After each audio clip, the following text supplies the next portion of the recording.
the Emerald Sea, and although cold, they are rich in oxygen and nutrients. The combination allows creatures to reach enormous size. Down at 60 feet, Bob and Peter pick up a trail of broken and discarded shells. A dead giveaway. Something strong and very hungry has come this way, and often.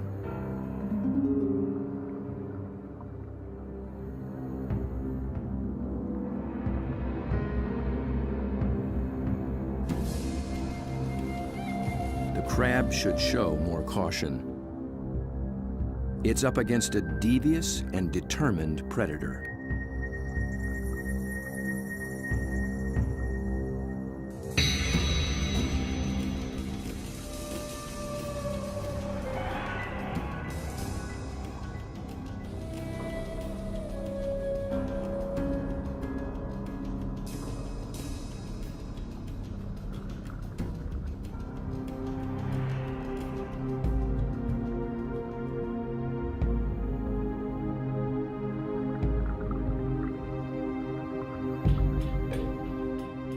As Bob approaches, his quarry appears to have found him.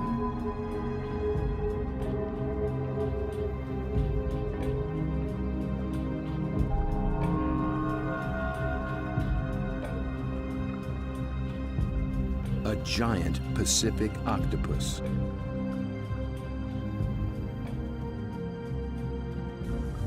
Eight arms of sinewy muscle lined with grasping suckers reach out and gently explore the strange intruder.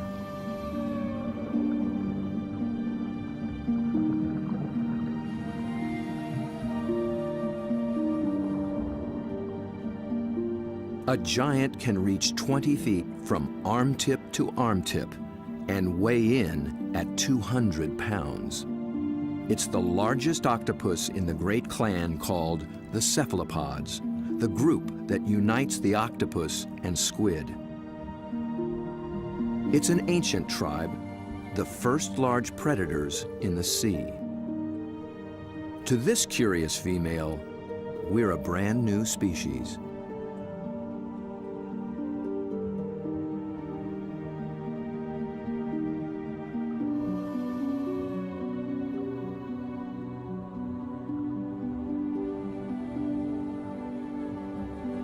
Cephalopod means head-footed, a good beginning in deciphering the octopus's amazing design. The head and body are encased in a large, soft sac, and the foot, derived from its distant relatives, the clams and snails, has become a siphon, a water jet to propel it in any direction.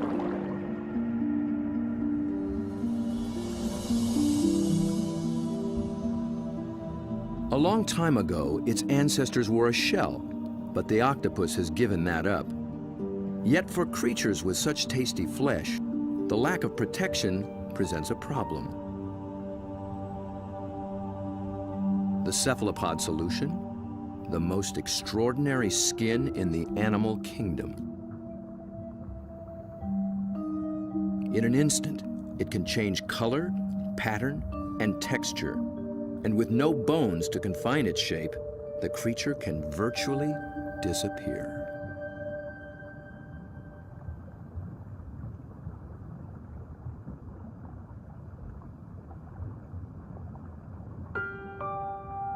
Another female lies sequestered in her den, tending to her brood of eggs.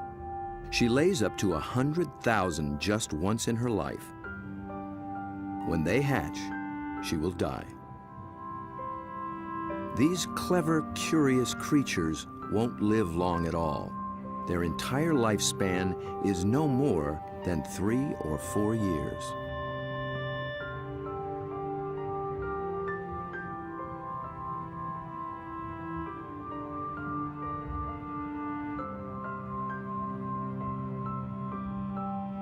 The transparent babies are no bigger than a grain of rice, but within a year, they'll be giants.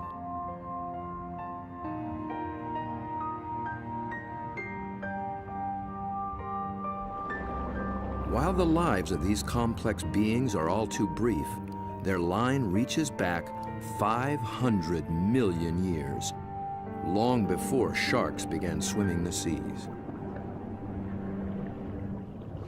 This would be a great spot right in here. Peter Ward has spent 35 years delving into cephalopod family secrets. He's brought Bob to a special outcropping of rocks. They were once well submerged in a much warmer sea and still hold a record of that long ago time. Fossils are found in these rocks, fossils of relatives of the octopus, actually. They're called ammonites. And how old are they? 80 million years in age. 80 million years. That's true. That is old. Back in those days, cephalopods made beautiful curved shells. And if you dig long enough and hard enough, you can find some beautiful stuff. This is an ammonite. It's a fossil that is actually the direct ancestor of octopus. So this is an ancient cephalopod. It's related to the chambered nautilus. So the tentacles sat here and swam about. A shell is a mobile home and a defense against predators, but it's so cumbersome it makes swimming difficult. Of the almost 1,000 kinds of cephalopods alive today, only the nautilus still wears one. It's a living fossil, puffing along the reefs of the Indo-Pacific as though nothing has ever changed.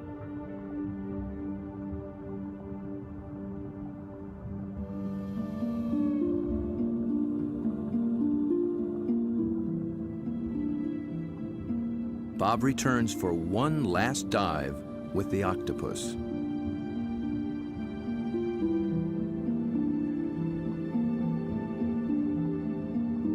I couldn't resist bringing her a treat. All cephalopods are carnivores, and they love crabs. This creature actually reached out to me. I could sense her interest, her intelligence. I could see it in her eyes. There's something about the eyes of these animals just draw human observers in, and especially with the octopus and the cuttlefish, they definitely make visual eye contact with you and maintain it. Dr. John Forsyth studies these creatures' amazing physiology and complex behaviors. And I've come in and played games with octopus where I'll duck down and they'll raise up and look at me, and then I'll raise up and they'll duck down, and this will just go on for 15 or 20 minutes. Like this guy, I can barely see him over there, but when I look up, oh, yeah, see, he's coming up. Because I think they look for our eyes. I think they try to make contact with our eyes as well. And I think that's what draws us into watching these animals. Whereas a fish, sometimes I look at a fish and I'm not sure where it's looking. They just have these blank, cold stares. But with a cephalopod, it's really never like that. At the National Resource Center for Cephalopods in Galveston, Texas, John maintains quite a collection. There are several kinds of octopuses, a school of small squid, and another relative, the cuttlefish. For John, the eyes of a cephalopod are not just the windows to its soul. They tell you a lot about how the animal lives. The octopus has a rectangular pupil that captures light reflected off the sea floor. Squid's large round eyes are adapted to seeing darting prey in the twilight of the open ocean.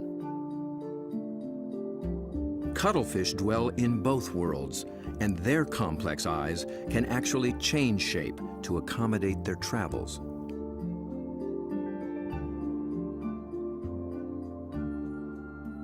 But it's not in their eerie eyes that cephalopods reveal their inner feelings. It's in their remarkable skin.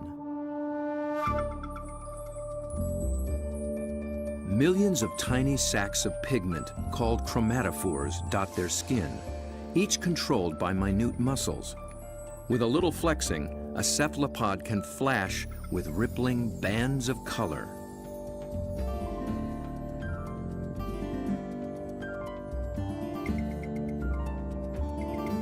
Any sort of excitement, danger, desire, aggression, passion, and their skin lights up.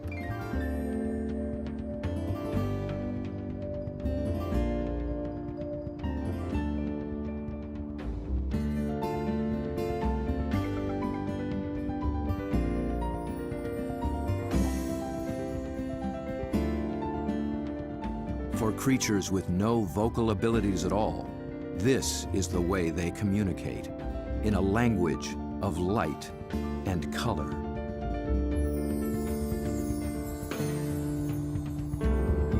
And like an octopus, a cuttlefish can transform its texture, matching its surroundings, hiding in plain sight. Given their camouflage capabilities, it's no wonder we're still learning just how many kinds there are.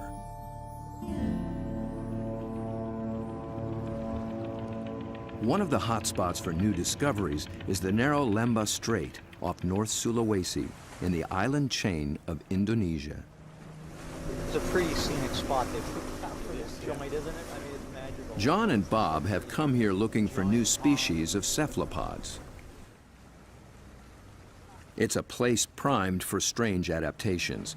In the shallow, warm water, light and temperatures remain constant, but the channels, inlets, bays, and lagoons create many small, separate habitats, and that leads to high diversity. This is John's fourth trip to Lembah Strait, and each time something surprising turns up. He's brought Bob to a spot called Ritaklari, which in local slang means the muck.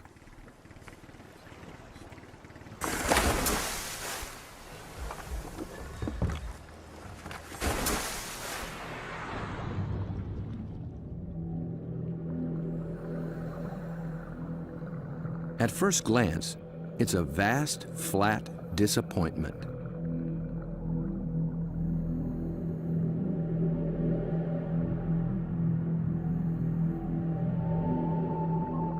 But wait here quietly, and a lot of what looks like sand begins looking back.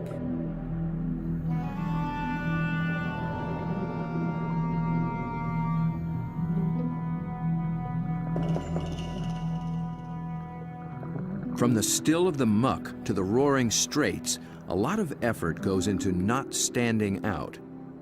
Drifting reeds are actually floating razorfish. And the end of a few branches turn into ornate ghost pipefish.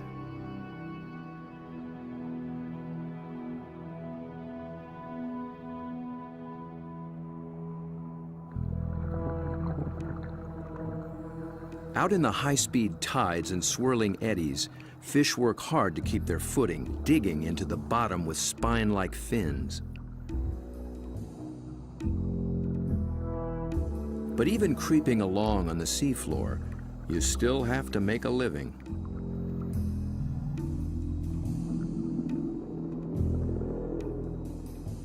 A harmless-looking weed rolling in the current is a hairy frogfish trolling for a meal.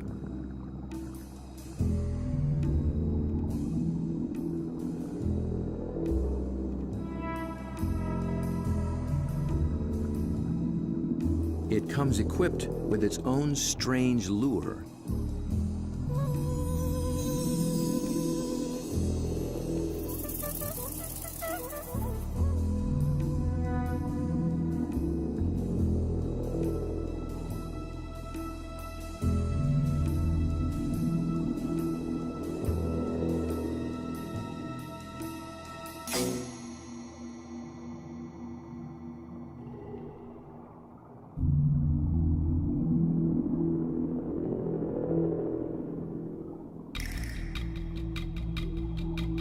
The sand offers the best retreat, but the crab has already been spotted.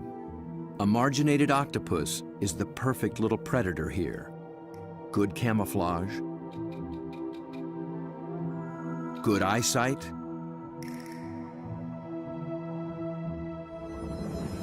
good grip.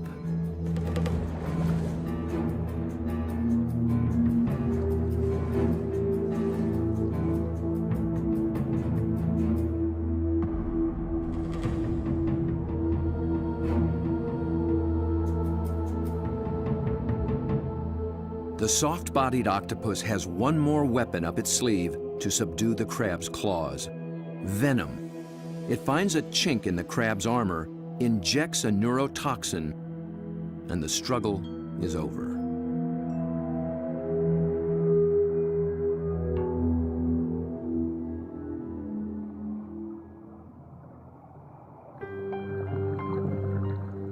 In such an open setting, the trick for every creature is to find some place to hide.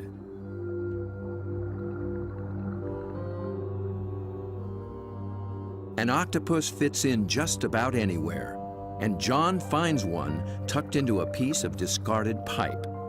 Perhaps there is something in cephalopod memory that recalls having a shell. Bob and John find this little octopus ambling along with a dark brown bottle tucked under his arms.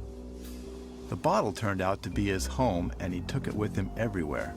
So I thought I'd offer him a new fancy place and see if he's interested in trading spaces.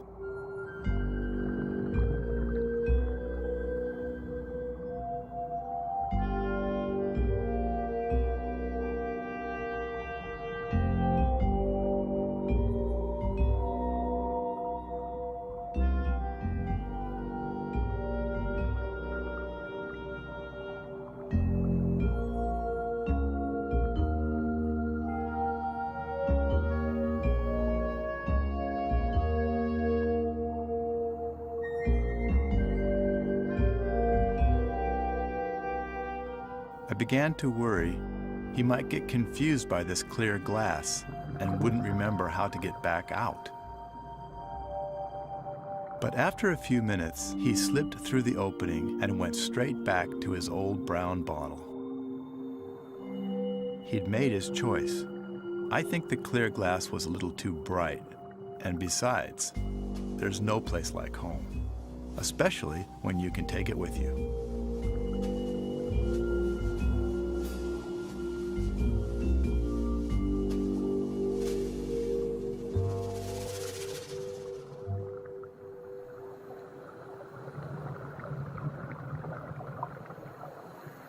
In the husks of old coconut shells, they find the pearl-like eggs of one of John's favorite creatures.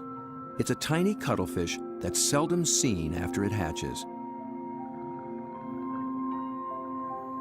It remains so small and well camouflaged that it takes great practice to find it.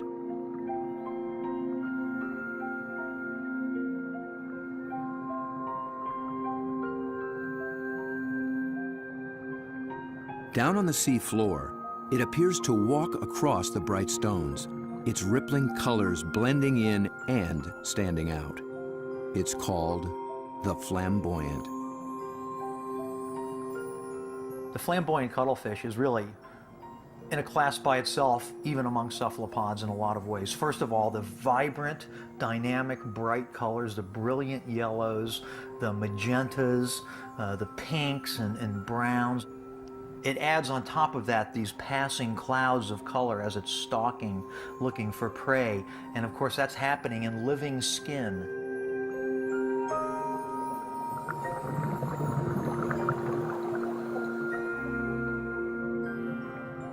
A lot of these animals are surprisingly bold. The flamboyant actually seems to like being under the lights. It begins hunting as soon as we start filming.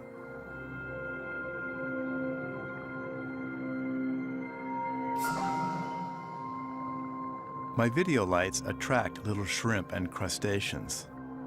Perhaps the cuttlefish can even see better in the lights as well.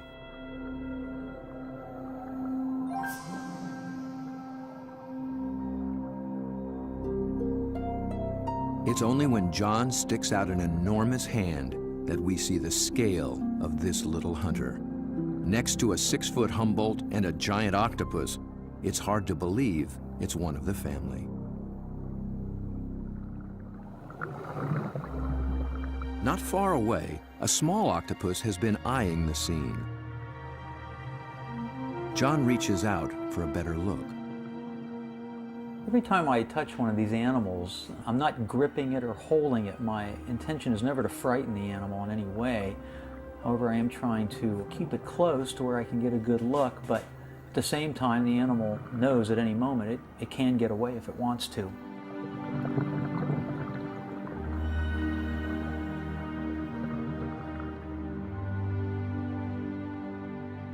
This octopus gets away all too soon. John thinks it may be a brand new species never seen before.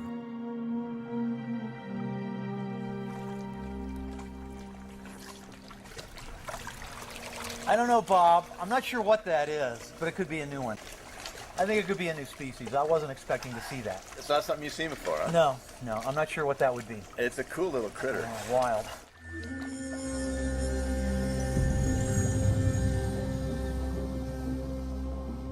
The waters of Sulawesi are full of new discoveries, and one is an octopus designed with a special brand of disguise.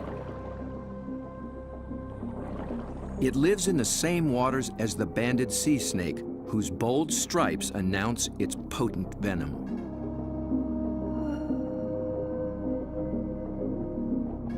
These are banded arms that can make the same impression.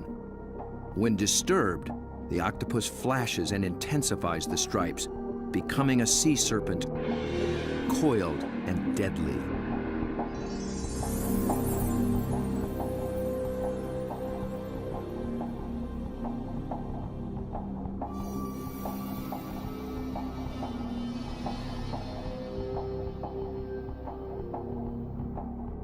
The creature has not yet been named by science, but it is known to be a fraud. It's a shy nocturnal octopus, and unlike the snake, its venom is virtually harmless. Its stripes are simply a ruse to intimidate would-be predators.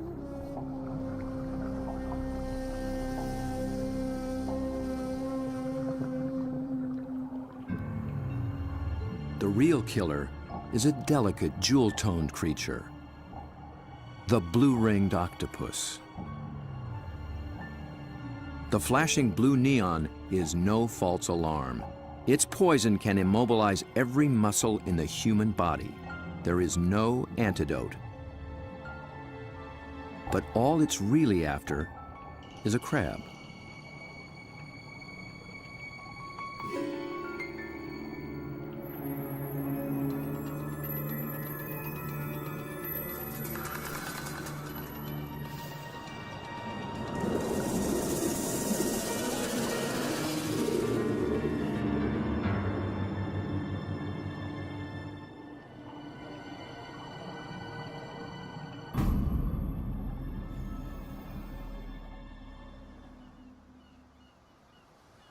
The blue-ringed is notorious along the coast of Australia, but it's one of Dr. Mark Norman's favorites. As curator of marine invertebrates at Museum Victoria, his fieldwork in all 7 seas has revolutionized what we know about cephalopods. It's really hard to estimate how many species of cephalopods, or in particular octopuses, we have worldwide, because we're still in the period of discovery. They thought there was about 100 species of octopus in the world, and we've found 150 new species in the last 10 years through the Indian and Pacific Oceans and Australia and up through Asia. And these groups of animals, it's not hard to find new species. Almost everything we touch is new.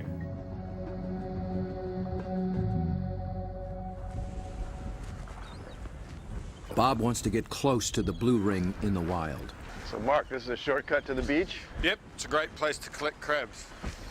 Through the graveyard, eh? Yep. So are these the bodies of the people who have been bitten by blue ring octopus? No, very few people have died from blue ring bites. He's more likely to have died choking to death on his calamari meal at the local pub. So this is where the crabs live. Yep, they hide up here at low tide under the rocks. As the guide to the blue ring, Mark starts Bob off with their prey. Lots of little crabs. Yeah. You need a nice juicy one. There you go. See the claws on that. That'll take your arm off. It's an ironback crab. You can appreciate why the octopus has to get rid of the crab's claws as quick as possible. Knock them out. When the octopus bites them, it actually goes for those soft gaps in the junctions, like the elbows where the the arm is a bit thinner, or else they bite them right on the eyeball, and the poison goes straight down the eyeball and into the brain. So they end up paralysing the animal instantly and putting these claws out of action.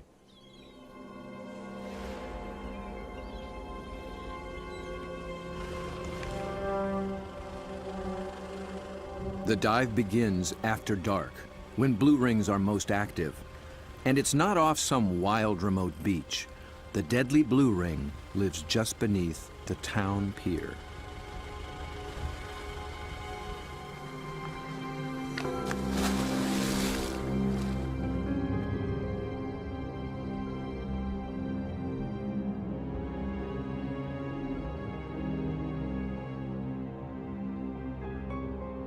Blue ring octopus are an extremely venomous animal, and if I was to be bitten, I would probably be dead within 3 minutes.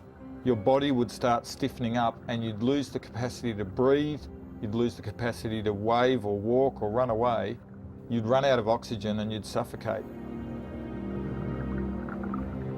But these little animals are really shy, really secretive, and the last thing they want to do is attack humans. They don't eat humans, they don't drag people out of their cars and drag them down the beach. They just feed on crabs. But tonight, not even a crab could catch its attention. This is a male, and he's just found a female. 2 wild blue rings are preparing to mate.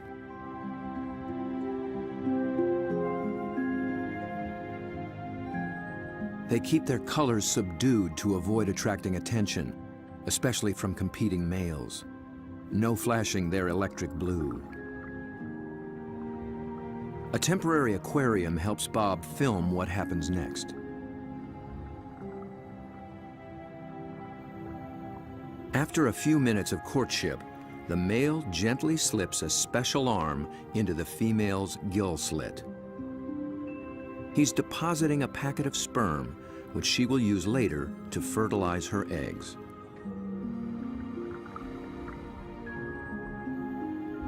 It's the end of their relationship, and most likely the end of his brief life.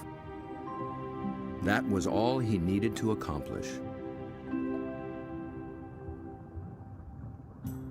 Just beneath the very same pier is another cephalopod almost never seen in shallow water. New research finds that they too pack a poisonous punch. But their bright little stripes have earned them a harmless nickname, the pajama squid. I think these cephalopods are the closest to the cartoon characters. Their little black and white suits and their little frilly lashes behind their eyes and the yellow on the top of the eyes. They're just straight out of a comic book.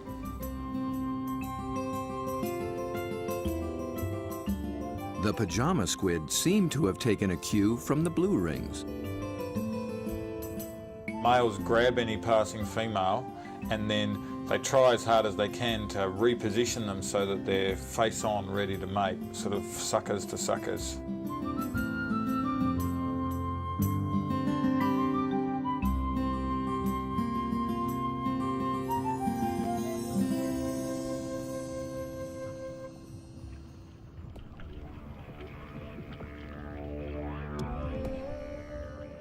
The mating season is also picking up off Australia's southwestern coast. In one small bay, giant cuttlefish have begun to assemble. They leave deep water and enter the shallows once a year for 3 to 4 weeks.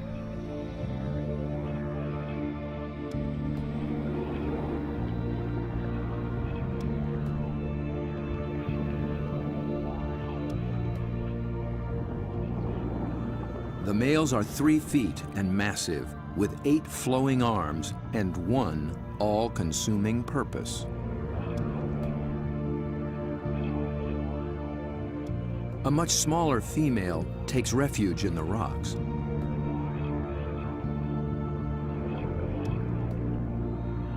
The males waste no time taking on their rivals. They flash and ripple with aggression. Their control is so subtle that they can isolate and flex just the flank facing the opposing male. The other flank communicates a solid, dependable side to any nearby female.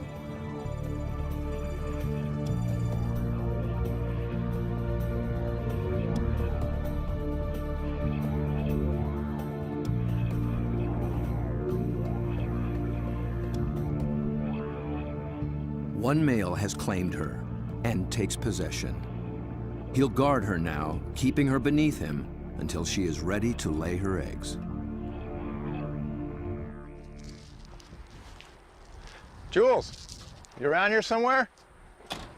Bob is heading for this far-flung coast, but before diving with these giants, he needs to brush up on the subtleties of cuttlefish communication. This is a crazy place to meet a scientist. Julian Finn is a leading expert on the intense social dynamics of the cuttlefish. He comes to this junkyard to scrounge up special equipment for an interesting experiment. Hey, Jules. Over here, Bob. Oh, okay. Oh, there you go. Yeah, it's You into lots old of stuff. cars? Oh yeah, I love them. I got a number of old cars and plenty of treasures in this place. Cuttlefish speak it's a visual some kind of language, place, huh? Yeah, for and sure. What Julian do you got? wants in on the conversation. Old cars, but also got a few ideas about making something to use on these cuttlefish in Whyalla, trying to get a bit of a different shot. So looks like junk to me. Meanwhile, the cuttlefish continue to gather.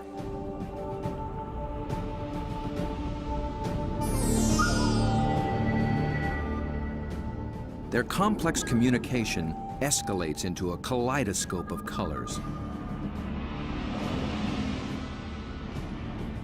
Opponents toss each other in the rolling tide, and things start getting rough.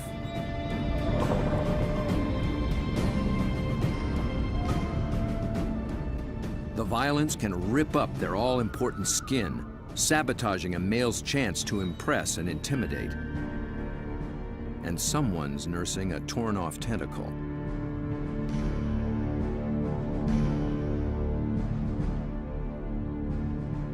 In a temporary standoff, a large male guards his female from two other heavyweights, while a little male, too small to take seriously, hovers on the sidelines.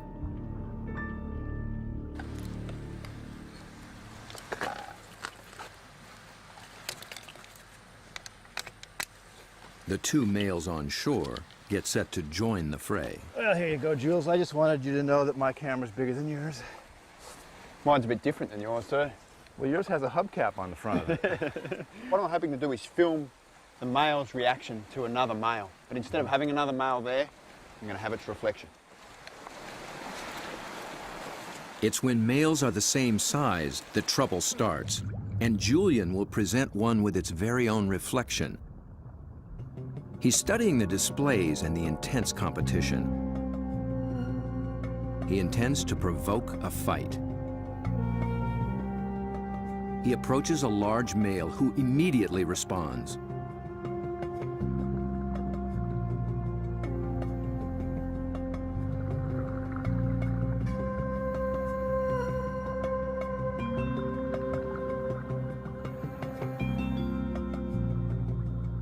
The cuttlefish becomes increasingly absorbed with his own image, but instead of a conflict, the story takes a surprising turn. The small, unimpressive male has sneaked in and begun mating with the unguarded female. He's not signaled, nor flashed, nor dazzled. He simply grabbed the female for his own, making every attempt to look as much like her as possible.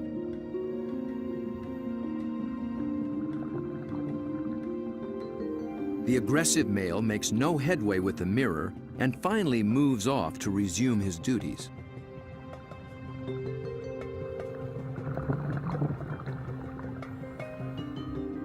But he's still distracted, still flashing, and doesn't recognize that his female is mating right under his nose. The little male looks so like another female, he doesn't see the threat.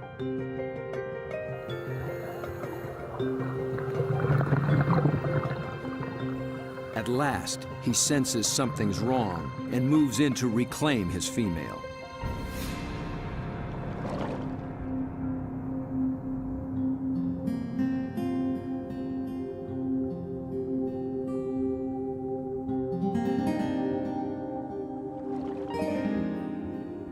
To re-establish their relationship, he presents her with the gift of a crab.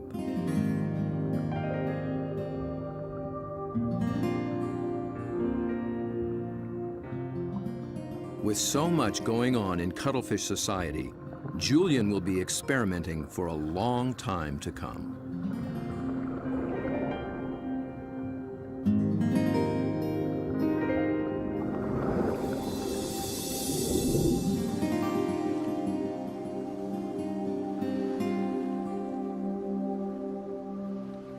Julian's attempt to interact with the cuttlefish and crack their code has given Bob a daring but dangerous idea. Deep in the waters of Mexico, the mighty Humboldt squid flash their own mysterious signals, and Bob is determined to dive with them again. He intends to engage these aggressive predators by imitating their behavior with a display all his own.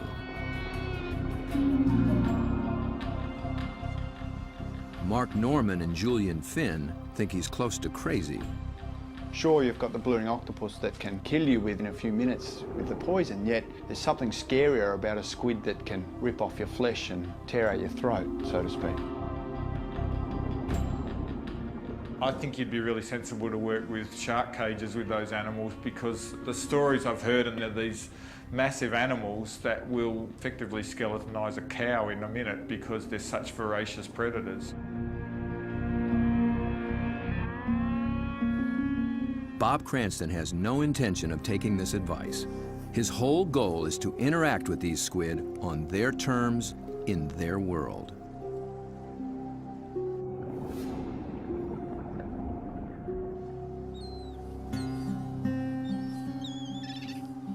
In the small town of Santa Rosalia, on the edge of the Sea of Cortez, being a fisherman takes a certain courage. Lose people, every other year somebody dies. I had a friend that they found floating in the ocean last year. It's lucky they found him because they're carnivorous. They'll eat you. I mean, they will eat you. The squid will eat you. If you fall into the ocean, they'll get you with their tentacles. You'll drown, and then they'll, all the rest of them will just eat you.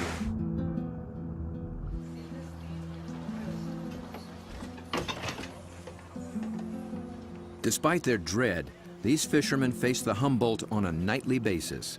Bob will need their help if he hopes to find when and where the squid are rising.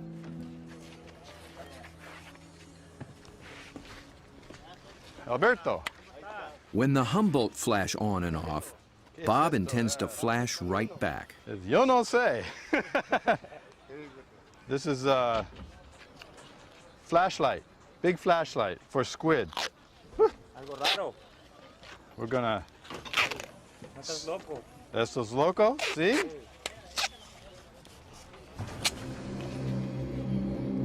Bob knows perhaps better than anyone just what Humboldt are capable of.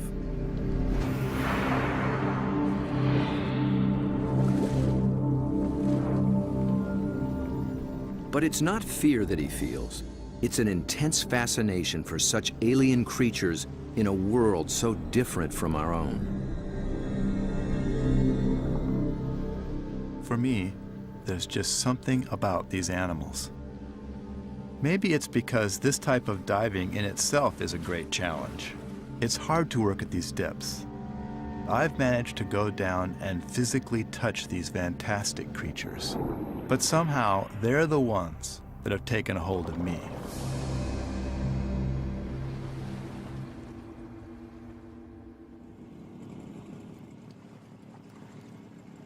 He's 12 miles from shore. Aside from his assistant cameraman, there'll be no backup down below, and no source of help at all topside. There's not so much as a radio on this little boat. These are small boats, it's a big ocean. There's a language barrier between me and the fishermen who think I'm crazy to dive in the water anyway. If I disappear and drift away from this boat, the fishermen will just think the squid ate me and they won't even bother coming to look for me. Yet Bob has confidence in his own experience and in his plan. I've made up this light tube and filled it with strobe lights. The idea is that the Humboldt squid flash for communications. They flash at each other, they flash at the divers, and so I hope to elicit some kind of a reaction from these animals with this light tube.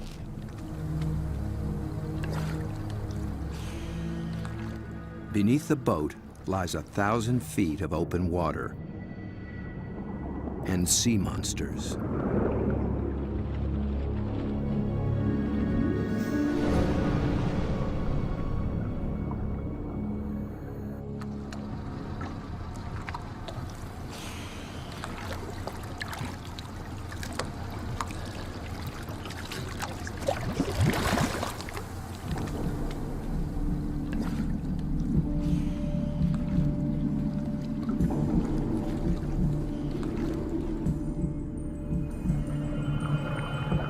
Bob descends, his homemade lightsaber a beacon in the utter darkness.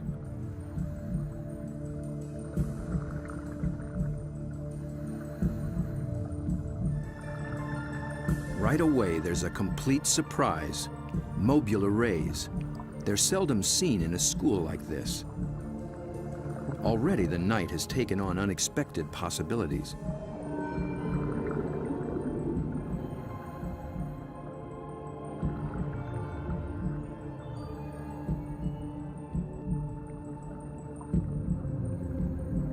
With his depth gauge reading 150 feet, Bob figures he's in squid waters. He powers up.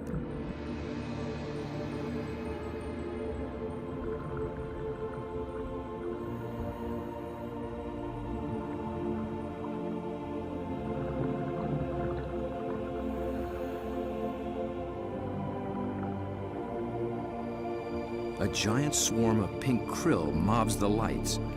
Suddenly, Bob's in the middle of a midnight feeding frenzy.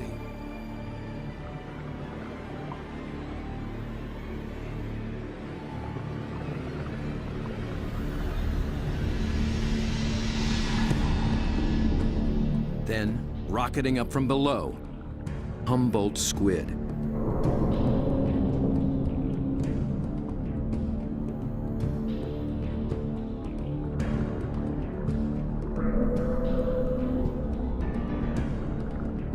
They're flashing red and white. Bob tries to get clear of the krill into better visibility. And he's caught the squid's attention.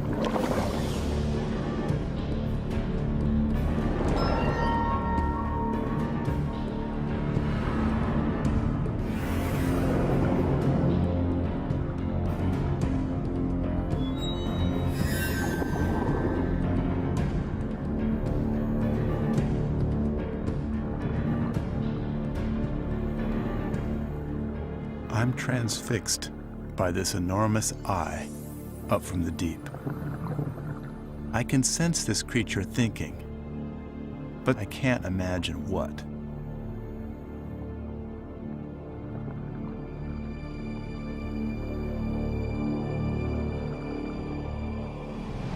A minute later, contact. The squid grabs hold, testing the light the only way it can.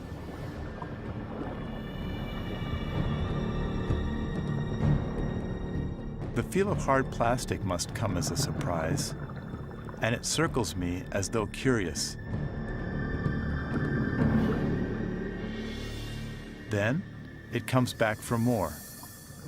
This time, the aggression is gone. It just seems interested. Amazing.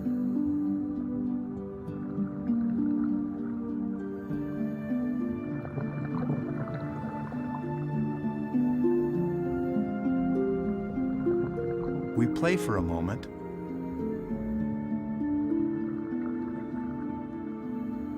Then suddenly, it's over.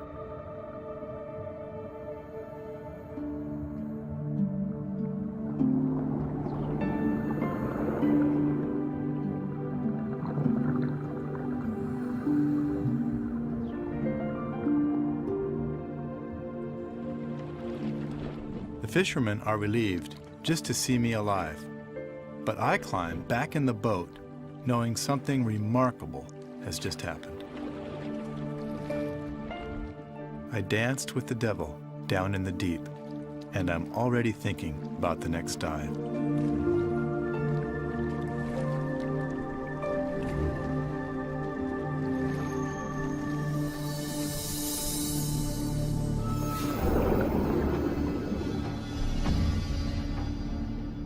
It's certain that Bob will return to dive again with the mysterious Humboldt, perhaps with a new strategy on how to make contact.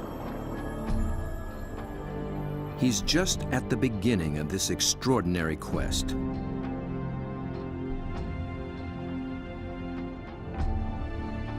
But who will he meet next time in the waters below? Friend or foe?